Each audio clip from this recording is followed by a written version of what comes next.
দর্শক বন্ধুরা, কমটেক এসপি চ্যানেলের পক্ষ থেকে তোমাদের স্বাগত জানাই। চলে এসেছি নতুন একটি ভিডিও নিয়ে। নববর্ষের আগে নয়া নির্দেশিকা, যা দেখে রীতিমতো মহাবিপাকে রাজ্য সরকারি কর্মচারী। ভিডিওটি স্কিপ না করে কথাগুলো শুনবেন, আর চ্যানেলে যারা নতুন তারা অবশ্যই চ্যানেলটিকে সাবস্ক্রাইব করবেন এবং পাশে থাকা বেল আইকনটি অন করে দেবেন। তো বেশি দেরি না করে চলুন ভিডিওটি শুরু করা যাক।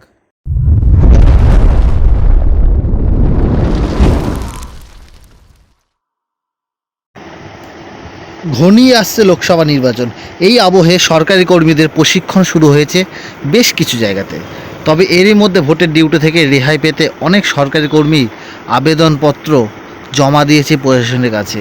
তবে এরই মাঝে বীরভূম জেলা প্রশাসনের তরফ থেকে জারি করা হলো এক নয়া নির্দেশিকা, যেটা শুনে রাজ্য কর্মচারীবাসী বা রাজ্য কর্মচারীবৃন্দরা খুবই বিপাকে পড়ে গেছে।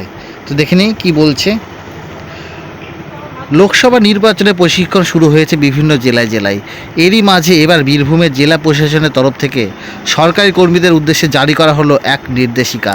সেই নির্দেশিকা অনুযায়ী কোনো সরকারি কর্মী যদি অসুস্থতার কারণ দেখিয়ে ভোটের ডিউটি থেকে অব্যাহতি যান, তাহলে তিনি নিজের অফিসের কাজেও যোগ দিতে পারবেন না।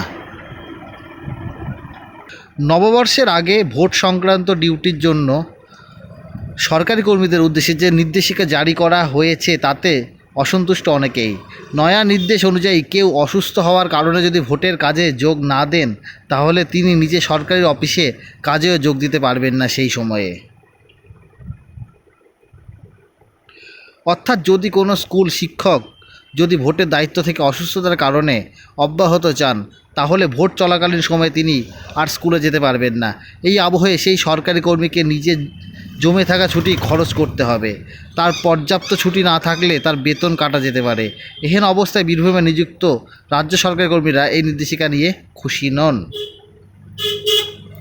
এদিকে বীরভূমের জেলা প্রশাসন জানিয়েছে, প্রতিবারের মতন এবারও ভোটের কাছ থেকে ছুটি পেতে অনেক সরকারি কর্মী এবারও আবেদন জানিয়েছেন।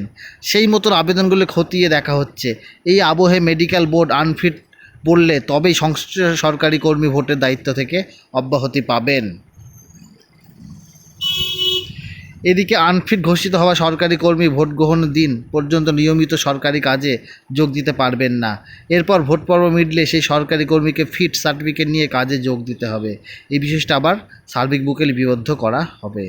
তো বুঝলেন বন্ধুরা, তো ভোটের ডিউটি নিয়ে একটা বীরভূমে একটা খবর বেরিয়েছে না, ভোট যদি কেউ অসুস্থতা বা অন্য কোনো কারণ দেখিয়ে যদি ছুটি নেয়, তাহলে সে সেই সরকারি কাজেও যোগ দিতে পারবে না যতদিন না সে ফিট না হবে। তো আজকে ভিডিওটা এতটুকুই। ধন্যবাদ সকলকে।